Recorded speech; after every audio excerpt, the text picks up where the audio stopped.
네, 이 수능 연기에 따른 성적 우려 그리고 또 대학별 고사에 대한 고민 등으로 정말 생각이 많아진 수험생들이 많을 것 같습니다. 지금부터 그동안 열심히 공부한 실력을 100% 발휘할 수 있는 마인드 컨트롤 전략에 대해서 살펴볼 텐데요. 집중해 주시고요. 자, 백승환 선생님, 수능 연기 이후에 집중력 패스를 놓쳤다. 이 평정심을 잃었다. 뭐 이렇게 얘기하는 수험생들이 많더라고요. 그런 학생들을 위해서 우리 선생님께서 조언 한마디 부탁드릴게요. 네. 일단 이제 수능이 일주 연기됐기 때문에 이제 이 상황을 그대로 받아들이는 자세가 좀 필요합니다. 현실을 빨리 받아들여서 긍정적인 마인드를 좀 변화를 시켜야 되는데 그렇지 못할 경우는 이제 굉장히 고통스러운 경우가 많이 생기겠죠. 따라서 우리 수험생 같은 경우에는 지금 현재 연기된 상황을 긍정적으로 받아들이고 내가 일주일을 더 공부할 수 있는 여유가 생겼구나라는 좀 생각을 좀 가져야 될 것 같고요. 그리고 또 하나는 이제 심리적인 안정감입니다. 아까 앞에서 이정영 선생님께서 인사말에 하셨던 것처럼 심리적으로 불안한 경우에는 여러 사람과 이야기하는 것이 좋은데 특히 나를 이해해 줄 수 있는 사람, 그리고 받아들일 사람이 누군가, 즉 그러면 이제 가족이라든가 선생님이라든가 혹은 친한 친구나 선배들이 될 수 있습니다. 따라서 즉 이제 심리적인 안정을 찾기 위해서는 주변에 가장 가까운 분들과 좀 이야기를 속도 놓고 이야기 나눌 수 있는 좀 시간을 좀 갖는 것이 필요할 것 같고요. 두 번째부터는 이제 수능에 대한 준비입니다. 두 번째는 이제 수능형 인간이 되자입니다. 수능이 일주일이 연기가 됐기 때문에 이제 시간이 조금 남아 있습니다. 그래서 이 남은 동안에 좀 규칙적인 생활을 하는 것이 필요하지 않을까 생각이 듭니다. 예를 들면 이제 모의고사 문제를 풀 경우에도 가능한 한 수능 시간에 맞춰서 국어, 수학, 영어, 탐구 영역도 수능이 실시하는 시간에 맞춰서 같이 모의고사 문제를 풀어보는 것이 좀 필요할 것 같고요. 또 하나는 이제 기간이 조금 남아있기 때문에 그리고 학교에서 이제 연기가 됐기 때문에 이제 시간적인 여유가 있으니까 나만 더 집중적인 공부를 하기 위해서 더 조용한 곳이라든가 집중이 잘 되는 곳에서 공부하는 친구들이 간혹가다 있습니다.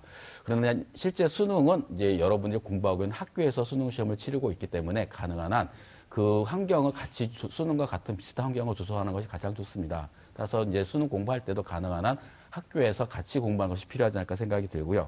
세 번째는 이제 계획과 관련된 이야기입니다. 이제 일주일이라는 시간이 벌어졌기 때문에 우리 학생들 같은 경우 혹은 이제 일부 학생들 같은 경우에는 좀 더 무리한 계획을 세워서 내가 지금까지 못했던 걸 좀 더 열심히 하기 위해서 무리한 계획을 세우는 경우가 많이 있는데 실제 계획을 세울 때 무리한 계획은 거의 실천이 불가능합니다. 그래서 우리 학생들 같은 경우에는 남은 기간 동안은 시간 단위로 혹은 1시간, 2시간 단위로 쪼개서 내가 무슨 과목을 공부할 것인가를 구체적인 계획을 실천해서 할 수 있는 것만큼을 계획을 세워서 준비하는 것이 필요하지 않을까 생각을 합니다. 마지막으로 이제 공부 방법에 관련된 부분입니다.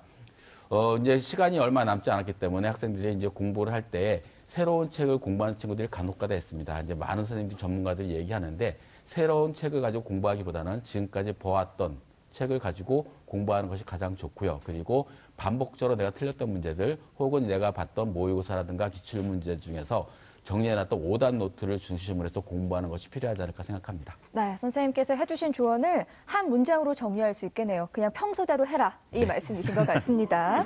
자, 김영준 선생님, 갑자기 또 일주일이라는 시간이 생기고 이제는 3일 남았습니다. 긴장이 풀려서 감기에 걸리는 학생들도 많다고 해요. 수능을 앞두고 컨디션이 안 좋거나 이럴 땐 또 어떻게 해야 할까요? 일단 물론 병원부터 가야 합니다. 지금 날씨도 많이 추워졌는데 이제 평소 같으면 이렇게 참고 넘어갈 수 있는 게 감기일 수 있습니다. 이제 굉장히 가벼운 질병도 이 수능 같은 큰 시험을 앞두고는 일단은 전문의를 만나서 병원에 진료를 받는 게 좋을 것 같습니다. 특히 이제 그 중요한 시험이기 때문에 건강 관리 잘해야 된다는 얘기 굉장히 많이 하는데 누군가는 그 중에서 또 누군가는 이렇게 질병에 걸리게 됩니다. 특히 이제 예고 없이 이렇게 감기가 많이 찾아오게 되는데 이렇게 갑작스럽게 추워지면은 더 심해집니다. 이런 학생들도 많아지고요. 그래서 이제 안 걸리는 게 최선이겠지만 이렇게 안 걸리기 위해서는 아무래도 이제 주변을 좀 청결하게 했으면 좋겠고 그다음에 이제 아무래도 비타민이 많이 도움이 된다고 하니까 또 그 외에 식품과 함께 좀 섭취를 했으면 좋겠습니다. 제가 예전에 이거 여담일 수 있는데 그 어떤 한의학 책에서 봤는데 그 감기가 걸리는 증상이 이제 초기에 뒷목이나 등이 차가운 느낌이 있다고 합니다. 그래서 본인의 손보다 이렇게 손을 댔을 때 차가운 느낌이 들면 이제 헤어드라이어로 이제 임시 방편으로 이렇게 따뜻하게 해주면은 감기를 또 미연에 방지할 수 있는 방법도 있다고 합니다. 저도 이제 가끔 이렇게 대보기도 하는데 혹시라도 한번 해보셨으면 좋겠습니다. 그리고 이제 지금 당장 감기 걸린 친구들이 가장 큰 문제인 것 같습니다. 이제 이런 친구들은 오늘이 지나고 나면 이제 이틀 남습니다. 이틀 동안 좀 쉬는 게 좋지 않을까 개인적으로는 그렇게 생각을 하고요. 혹시라도 이제 감기 중에서 제가 저도 이제 학력고사를 봤지만 그 감기를 걸렸을 때 콧물 감기 같은 경우는 시험을 보면서 굉장히 신경이 쓰입니다. 그럴 때는 어쩔 수 없이 좀 약을 먹고 시험을 보는 게 좋지 않을까 생각을 합니다. 네. 그냥 아프면 참지 말고요. 지금은 진짜 3일밖에 남지 않았으니까 빨리 병원을 가서 진짜 주사라도 탁 맞고 쉬는 게 나을 것 같아요. 우리 친구들 컨디션 조절 잘 하시고요. 이정현 선생님, 이번 수능 연기와 관련해서 또 가장 힘든 시간을 보내고 있을 우리 포항 지역 학생들을 위해서 또 따뜻한 한 말씀 부탁드릴게요. 예. 제가 뭐 앞에서도 이야기했듯이 그 수능이 일주일 연기로 인해 가지고 가장 아마 고통을 받는 학생들은 지진이 발생하는 포항 지역 수험생일 것입니다. 뭐 직접적인 피해를 입고 체육관에서 막 생활하는 그런 학생도 있을 것이고, 또는 뭐 부모나 또는 친척이 직접 또는 간접적인 그러한 지진 피해를 입을 수도 있는데요. 또한 그럼 각종 인터넷 사이트 또는 뭐 SNS는 이번 지진으로 인해 가지고 수능이 연기된 점을 악의적으로 이렇게 비판하는 그러한 댓글도 제가 좀 봤습니다. 근데 우리 수능이 연기된 원인은 뭐 인재가 아닌 천재지변인 만큼 누구의 잘못도 없습니다. 누구의 잘못도 아니라는 점을 꼭 기억하시고, 수능을 치른 모든 수험생, 특히 그 직접 또는 간접적인 피해를 입은 포항 지역에 있는 수험생들은 외부적인 대응에 신경 쓰기보다는 오직 수능만을 생각하면서 편안한 마음으로 남은 기간을 준비해줬으면 하는 바람입니다. 당연히 이번 연기된 일정으로 인해 가지고 교육부에서도 수능시험 연기 고충처리센터를 이렇게 운영하면서 최대한 우리 수험생이라든가 또는 가족들에게 도움을 주려고 이렇게 노력하고 있다는 것을 이렇게 알아주셨으면 좋겠고, 혼자서 이 문제를 뭐 해결하기보다는 뭐 가족들의 도움, 그리고 학교, 그리고 시도교육청, 교육부 등의 도움을 받으면서 남은 기간 동안 일단 심신을 안정을 취하면서 마지막 마무리를 이렇게 하는 게 좋지 않을까라는 생각입니다. 네, 저도 응원의 힘 보내겠습니다. 자, 이제 주사위는 던져졌습니다. 지금부터는 학습 마무리 전략에 대해서 살펴볼게요. 자, 먼저 수능 시험장에서 가장 큰 적이요. 옆에 책상에 앉은 친구도 아니고요. 바로 실수라고 합니다. 기사를 보니까 한 입시 관련 업체에서 수험생을 대상으로 수능 치를 때 가장 걱정되는 실수는 이란 주제로 설문조사를 했어요. 과연 우리 학생들이 수능을 앞두고 가장 걱정하는 실수가 어떤 건지 한번 살펴보겠습니다. 자, 수능 볼 때 가장 걱정되는 실수입니다.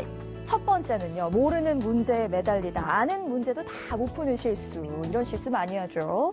자, 두 번째는 답안 마킹 때 밀려 쓰는 실수. 참 안타깝습니다. 이런 실수 들을 때마다. 세 번째는요, 멍 때리다가요, 듣기 평가 놓치는 실수입니다. 세 가지 저도 다 해본 것 같은데요. 저도 고등학교 때 이 세 가지를 다 경험했던 것 같은데, 백승환 선생님, 네. 모르는 문제에 매달리다. 아는 문제도 다 못 풀 때가 있어요. 네, 그렇죠. 시간이 또 없어서 막 또 나중에는 또 불안해서 더 못 그렇죠. 풀고요. 그거에 대한 대처법 무엇이 있을까요? 예, 가장 큰 좋은 대처법은 침착하게 문제 푸는 게 가장 좋은데, 일반적으로 이제 수능 제가 상담하다 보면 이제 많이 생기는 것들이 이제 문제에 집착해서 발생하는 경우들이 많습니다. 특히 이제 제일 많이 실수를 하는 것들이 이제 모르는 문제에 집착하는 경우들이 1교시 국어 시간에 이제 처음 시험 문제를 봤을 때 내가 모르는 지문이 나왔다거나 모르는 문제가 나왔을 때 당황해서 그 다음에 문제를 풀어보지 못하는 경우가 좀 많이 발생했고요. 두 번째 많이 발생하는 시간이 수학 시간이 많이 발생하고 있습니다. 특히 이제 상위권에 있는 학생들 같은 경우에는 문제 풀다가 모르는 문제가 발생했을 경우에 그것을 바로 넘기지 못하고 끝까지 집착을 하다가 마지막에 시간에 쫓겨갖고 제대로 답을 못 써서 마찬가지로 이제 2번처럼 답안 마킹을 잘못하고서 밀려 쓴다거나 그냥 시간을 놓치는 경우가 상당히 많습니다. 그래서 이제 문제를 풀다가 가장 이제 어려운 문제에 닥쳤을 때 내가 모르는 문제다 했을 때에는 일단 넘어가는 것이 좋습니다. 일단 넘어가서 내가 풀 수 있는 문제들 최대한 다 풀고 아는 문제들을 먼저 다 최대한 빨리 문제를 푼 다음에 내가 못 푼 문제, 어려운 문제를 다시 접하면서 침착하게 하나씩 적응해 나가고 풀어나가는 그런 방법이 가장 좋지 않을까 생각합니다. 네.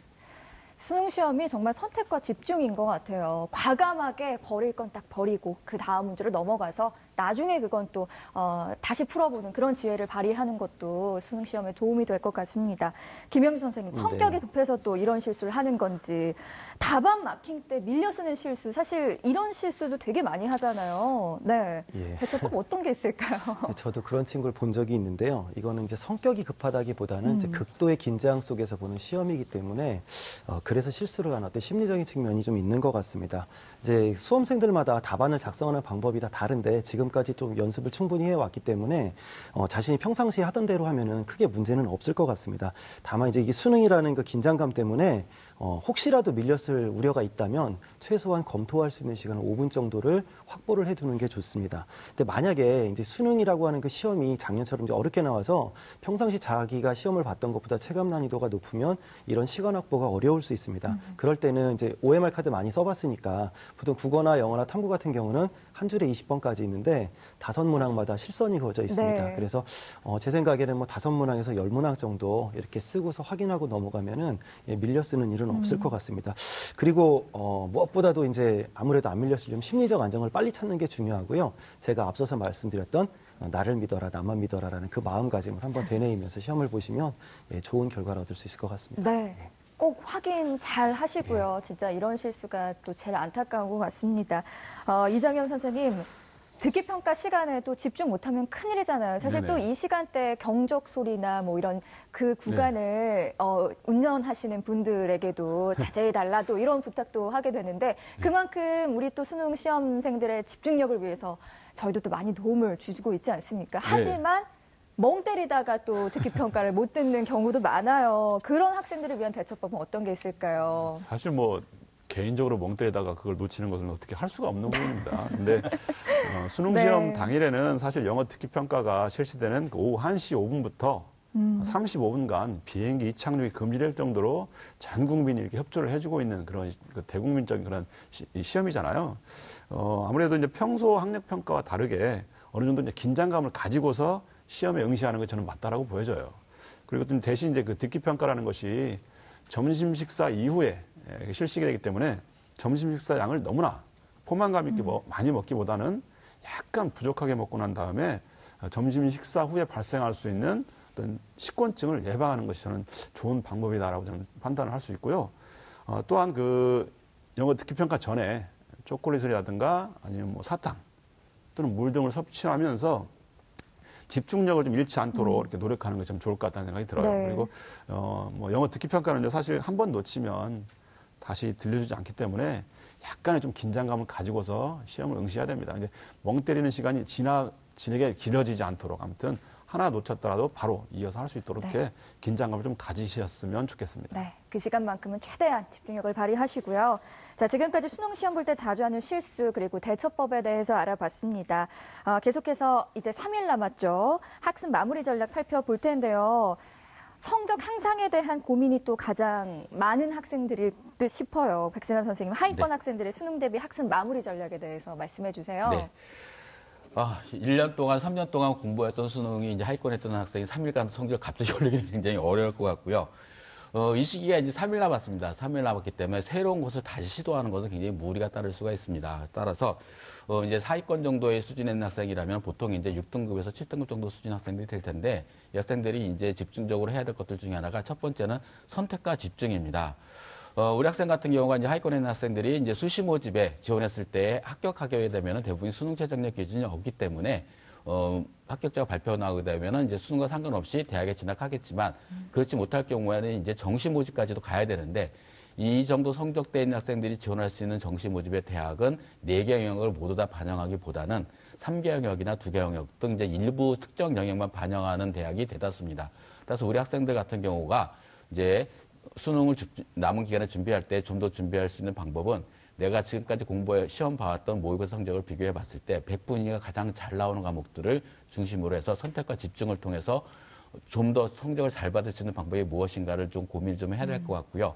이제 두 번째는 이제 학습 방법에서 아까도 말씀드렸지만 새로운 책보다는 특히 이제 하위권 학생들이 가장 실수하는 것들은 아는 문제보다는 모르는 문제가 많기 때문에 성적이 떨어지거든요. 그렇기 때문에 일단은 내가 제일 잘할 수 있는 것들이 무엇인가 그리고 내가 아는 문제를 반복적으로 실수하지 않도록 노력하는 것이 가장 중요합니다. 따라서 지금 현재 수능 문제는 70% 정도가 EBS에서 출제되고 있습니다.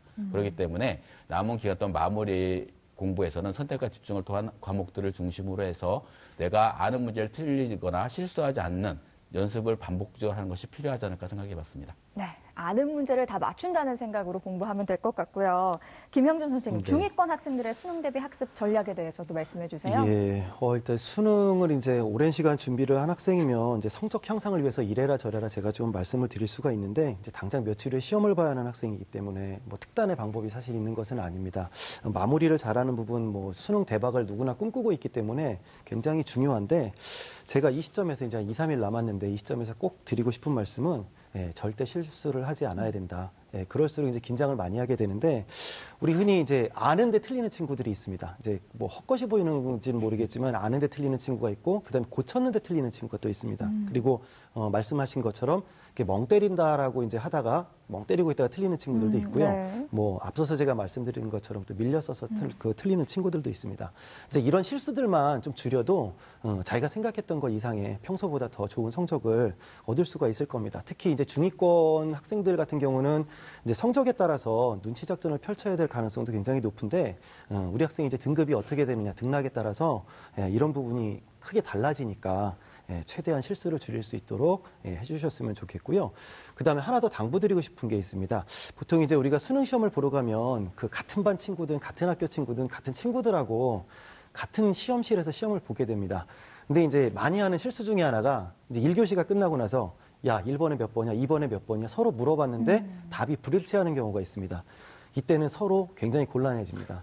그래서 만약에 답이 일치하면은 안도감이 들지만 답이 일치하지 않을 경우에는 그게 다음 시간까지 영향을 미쳐서 머릿속에서 떠나지를 않습니다. 그래서 우리 학생들 정말 궁금하더라도 수능 시험이 다 끝날 때까지 서로 답을 안 물어봤으면 좋겠고요.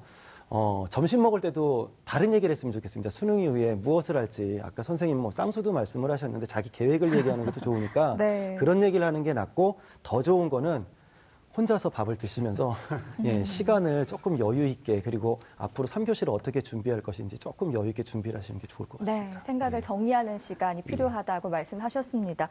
저도 우리 친구와 똑같은 과정을 겪어왔잖아요. 고쳐서 틀린다 말씀하셨잖아요. 고쳐서는 진짜 많이 틀리더라고요. 처음 답이 진짜 거의 맞더라고요. 이정현 선생님, 상위권 학생들의 수능 대비 학습 마무리 전략도 알려주세요. 예. 사실 뭐 우리 김영준 선생님도 말씀해 주셨지만 마무리 전략이라는 건 사실 없는 것 같아요. 지금은 아무튼 뭐 최대한 우리가 앞에서 우리가 살펴봤듯이 실수를 줄이는 것이 가장 좋은 방법이다라고 저는 느껴집니다. 수능 시험이 끝나고 난 다음에 이제 가채점을 하는 이제 상위권 학생들이 가장 본인 스스로가 억울하다고 느끼는 부분을 이렇게 살펴봤는데요. 너무나 간단한 부분을 이제 실수로 틀리는 부분이에요. 그래서 예를 들면 수학 문제 같은 경우 계산 실수 또는 뭐 조금 어렵게 느꼈던 부분에 정답을 체크하고 난 다음에 또 실수로 체크를 다른 곳에 체크를 하는 거예요. 예를 들면 2개 중에 하나를 골라야 되는 그런 부분이 생겼잖아요.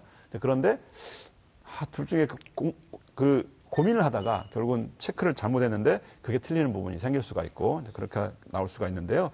너무 이제 수능 시험이니까 당연히 긴장을 좀 해가지고 실수하는 부분이 발생할 수가 있는데 수능 시험은 약간의 긴장감 저는 필요하다고 제가 말씀드렸잖아요. 그렇지만 큰 시험에서 유난히 너무 떨려가지고 문제를 잘 확인하지 않거나 또는 가장 쉽게 생각했던 부분들을 계산 문제를 틀리는 거 저는 많이 보았습니다. 그래서 우리 상위권 학생들은 몰라서 틀리는 문제는 이제 어쩔 수 없다라고 이렇게 보여지고요. 자신이 알고 있는 문제를 실수하지 않도록 이렇게 그것이 가장 중요하다고 보여지고요. 그래서 시간이 좀 남으면 검사도 좀 하면서 이렇게 다시 한번 본인의 어떤 정답 마킹한 부분들이 잘 맞는지를 이렇게 재확인하는 그런 시간을 좀 가졌으면 좋겠습니다. 네. 학생들이 또 자주 하는 실수 중에 하나가 필요한 물품 빼놓고 가거나 그리고 또 휴대할 수 없는 물품을 가져가는 경우잖아요. 백승환 선생님, 네. 수능에 휴대할 수 있는 물품 그리고 금지된 물품들 중에 어떤 게 있을까요? 또 제가 듣기로는 이번 시험에서 그 결제 가능한 교통시계도 가져갈 수 네. 없다고 들었습니다. 자세하게 설명 부탁드릴게요. 시험장에 휴대할 수 있는 물품과 반입이 금지된 물품을 화면을 보면서 설명을 드리도록 하겠습니다. 먼저 수능일에 휴대할 수 있는 물품입니다. 그 신분증은 꼭 필요할 것 같고요. 그다음에 수험표, 컴퓨터용 사인펜, 그다음에 흰색 수정 테이프, 흑색 연필, 그리고 지우개, 샤프심, 그리고 아날로그 시계 등은 이제 휴대가 가능하다고 볼 수 있겠고요.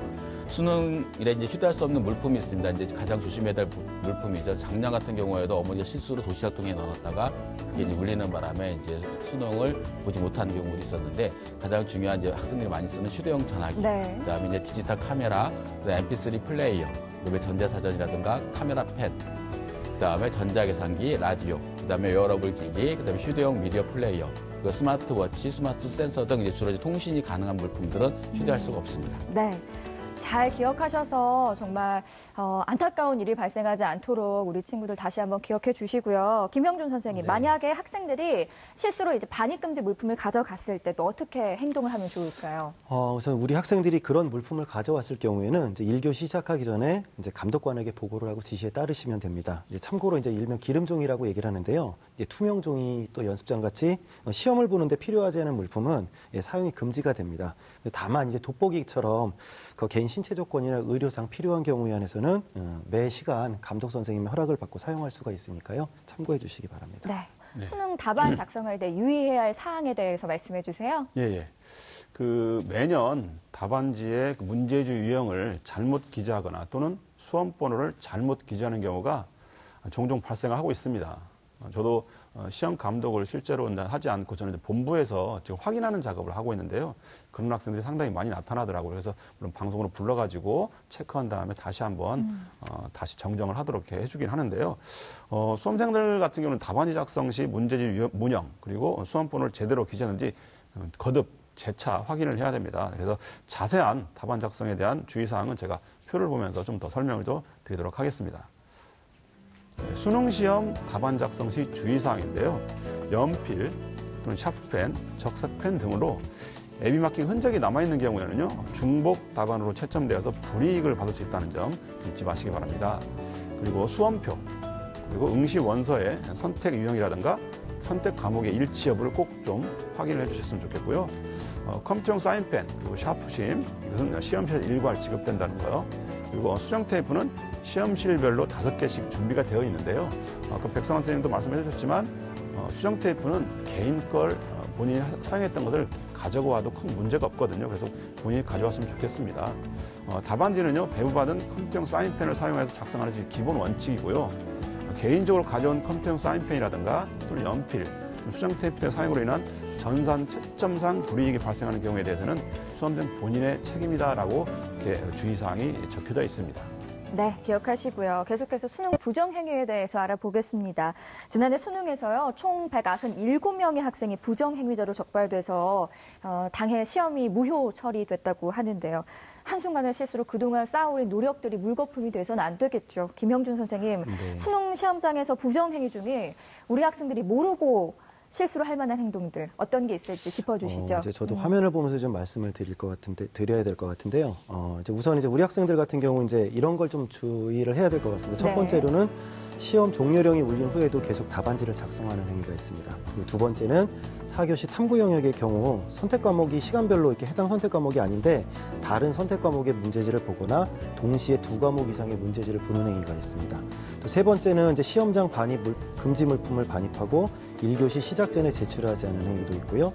네 번째는 시험 시간 동안 휴대 가능 물품 외에 모든 물품을 휴대하거나 감독관의 지시와 달리 임의 장소에 보관하는 행위가 모두 부정행위입니다.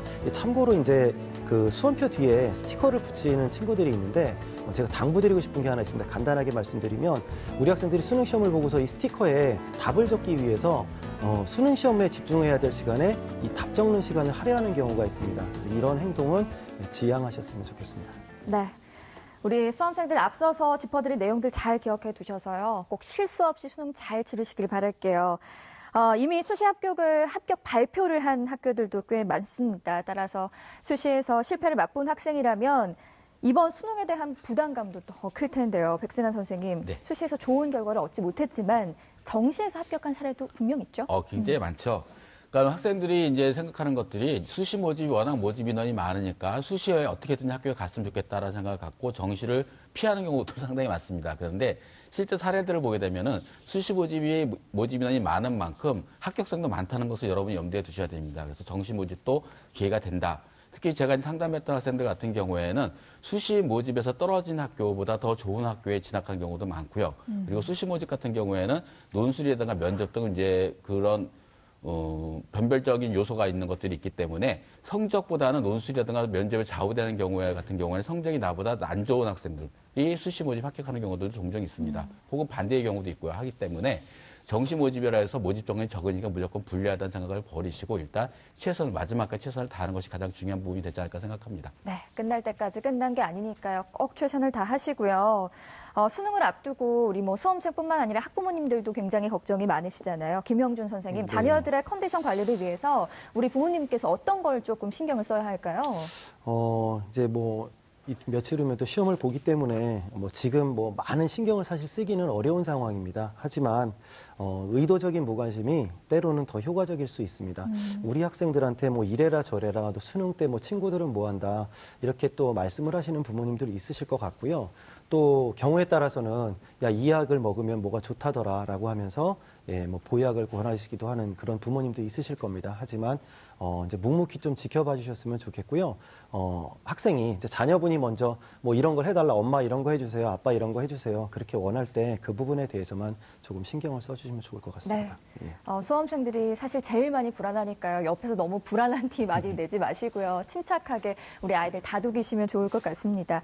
또 수능 당일 위기 상황 중에 시험장에 지각할 것 같아요라는 학생 분명히 한 명은 꼭 나올 겁니다. 이정현 선생님께서 네. 어떻게 해야 할지 조언해 주시죠. 네, 다행히도 제가 서울시가 아무래도 가장 수험생이 많으니까 서울시 위주로 한번 말씀드리면요. 서울시는 이제 오늘 23일, 즉 목요일이죠. 2018학년도 대학 수학능력 시험을 맞아서 등교 시간대에 대중교통을 집중적으로 배차하고 그리고 비상 수송 차량 800여 대를 운영한다고 이렇게 밝혔습니다. 특히 응급 및 돌발 상황에 대비해가지고 오토바이 구급대라든가 또는 소방차량 200여 대도 이제 비상 투입이 되는데요. 수능 입실 시간인 8시 10분에 맞춰서 대중교통을 집중적으로 편성하는데 지하철 집중 배차 시간을 기존 오전 7시에서 9시에서 오전 6시에서 10시로 2시간 더 연장해서 지하철 운행 횟수도 28회 늘린다고 했고요. 오전 6시에서 8시 10분까지 운행하는 시내버스라든가 또는 마을버스의 배차 간격은 최소한으로 줄여서 운행한다고 합니다. 특히 이날 오전 4시에서 12시 사이에 택시 부재를 일제히 해제를 해가지고 택시 16,000여 대가 추가로 투입된다고 하는데요. 병원에 또 이렇게 입원한 중이거나 또는 거동이 좀 불편한 그런 수험생 등을 위해서는 수험생 긴급 이송 상황반을 운영을 합니다. 그래서 119 구급차 그리고 오토바이 구급차 등 219대가 수험생 긴급 이송에 대비해서 있기 때문에 우리 학생들 같은 경우 혹시라도 너무 늦을 것 같다라고 한다면 119에 도움을 받으면 좋겠고요. 거동이 불편한 그런 수험생 같은 경우는 미리 119에 이렇게 연락을 해주면 수능 당일 긴급 이송 버스 서비스를 이제 이용할 수가 있습니다. 또 이제 수능 당일 시험 시간에 늦을 우려가 있거나 또는 긴급한 상황이 발생할 경우에도 119에 요청하면요 도움을 받을 수가 있는데요. 장애인 수험생 같은 경우는요. 장애인 콜택시 고객센터 번호가 있는데 1588-4388이 번호입니다. 여기 연락하면 수능 당일 장애인 콜택시가 우선 배차를 받을 수가 있다는 점 잊지 마시고요. 더불어서 이제 수능 당일 시험장 주변 반경 200m 구간은 차량 진출입 그리고 주차가 금지된다는 것도 우리 일반인도 좀 알아줬으면 좋겠습니다. 네, 기억해 두시고요. 또 긴장되면 왠지 화장실이 또 가고 싶잖아요. 만약 수능 시험 볼 때 갑자기 또 화장실이 급한 경우가 분명히 생길 수도 있습니다. 수능 감독관을 굉장히 또 많이 해보셨을 것 같은데 우리 김형준 선생님께서 예. 어떻게 해야 할지 말씀해 주세요. 굉장히 간단합니다. 이제 화장실 가고 싶으면 당연히 가야 하니까 이제 수능 시험은 이제 탐구 영역을 제외하면 정감독, 부감독 두 분의 선생님이 들어오십니다. 그래서 손을 들면 어떤 선생님이든 선생님한테 조용히 화장실에 가고 싶다는 의사 표현을 하면 그 감독 선생님께서 복도에 계신 복도 감독관 선생님께 인계를 해줄 겁니다. 그러면은 그 선생님과 함께 화장실에 가서 자기 볼일 보고 다시 와서 시험을 정상적으로 치르시면 됩니다. 네, 불안해하지 마시고요. 손을 드시고 화장실 다녀오겠습니다 하시면 된답니다. 자, 여러분은 지금 수능 특집으로 진행되는 기적의 TV 상담받고 대학 가자 시청하고 계십니다.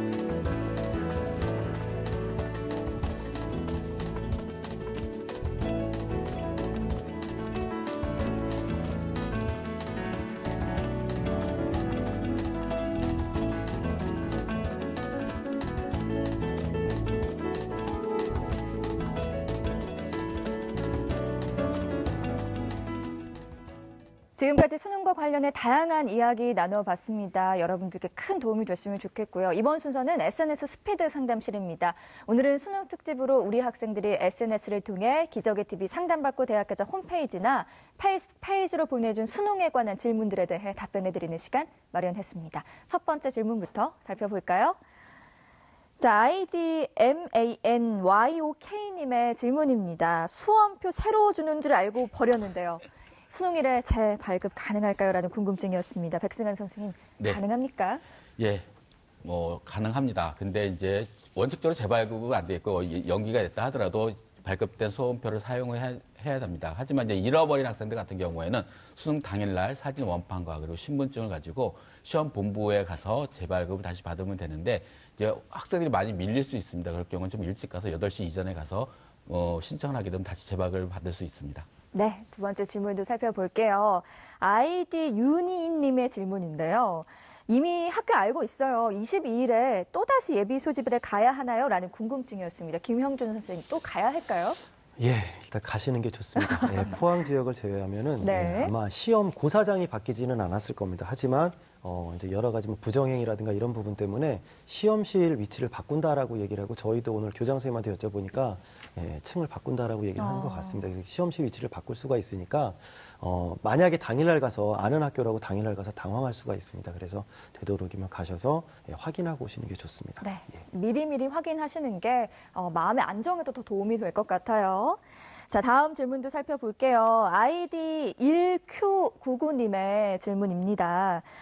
뉴스를 보니까요, 대입 일정도 연기된다고 하던데요. 모든 대학 일정을 딱 7일씩 늦춘 건가요? 라는 궁금증이었습니다. 이 부분에 대해서는 저희가 앞서 설명드리긴 했는데 또다시 설명을 듣는 게 좋을 것 같아요. 이정현 선생님 답변해 주시죠. 예. 앞에서 백성환 선생님께서 이 부분에 대해서는 설명을 다 자세하게 해주셨는데, 한국대학교육협의회 보도자료를 살펴보면요. 수능 일주일 연기로 인한 대입 일정 모두를 일주일 수년하는 것으로 이렇게 발표를 했습니다. 또한 수능 이후에 진행되는 수시 합격자 발표 그리고 등록 기간, 정시 모집 및 추가 모집 등도 내년도 학사 일정에 큰 지장을 주지 않도록 연기를 하였습니다. 하지만 개별적으로 일정을 변경하는 대학이 있을 경우에는 대기업은 이렇게 안내를 하고 있습니다. 향후 대기업은 변경안에 따른 대학의 대입 업무 및 수험생의 대입 지원에 혼란이 없도록 대입 정보 포털 사이트에 관련 변경 일정을 공지할 예정이다라고 이렇게 밝혔는데요. 따라서 수능이 끝나고 나면 혹시나 자신이 지원했던 그런 대학의 수시 일정을 꼭 좀 확인을 해보시고 확인하시는 방법은 먼저 본인이 지원했던 대학의 홈페이지 그리고 금방 말씀드렸던 대입 정보 포털 사이트에서 확인하는 것이 좀 좋을 것 같습니다. 네, 본인이 꼼꼼하게 확인해 보시고요. 다음 질문 살펴볼게요. 베베구님의 질문인데요. N수생인데요. 신검 날짜가 수능일이 23일인데 어떡하죠? 라는 궁금증이었습니다. 김형준 선생님, 어떡하죠? 아마 개별적으로 궁금했으니까 개별적으로 아마 병무청에 연락을 해봤을 거고 답변을 받으셨을 겁니다. 이번에 이제 지진 여파 때문에 교육부에서 2017년 11월 17일 14시 기준으로 2018 수능 시행 연기에 따른 후속 대책을 발표를 했습니다. 핵심 내용을 보면 정부 부처라든가 지자체 등 관계기관에 수능 시행 연기에 따른 혼란을 최소화하고 수험생을 최우선에 두고 제반 필요한 사항을 지원해달라는 그런 내용이었습니다. 그래서 아마 특별히 문제가 있지 않는 한 다 대부분 통보를 받으셨을 거라고 생각합니다. 네. 저희 TBS 기적의 TV 상담받고 대학가자는 수험생들의 성공적인 대입을 위해 수능 주간 특집 방송을 진행 중입니다. 수능 당일까지 긴급 편성된 수능 분석 방송을 통해서 수능과 관련한 유익한 정보와 대입 합격을 위한 다양한 정보 제공할 예정이니까요. 수험생 여러분 그리고 부모님들의 많은 관심 부탁드리겠습니다. 자, 오늘 준비한 내용 여기까지입니다. 오늘 바쁘신 일정에도요. 함께해 주신 백승환 선생님, 그리고 김형준 선생님, 이정형 선생님 고맙습니다.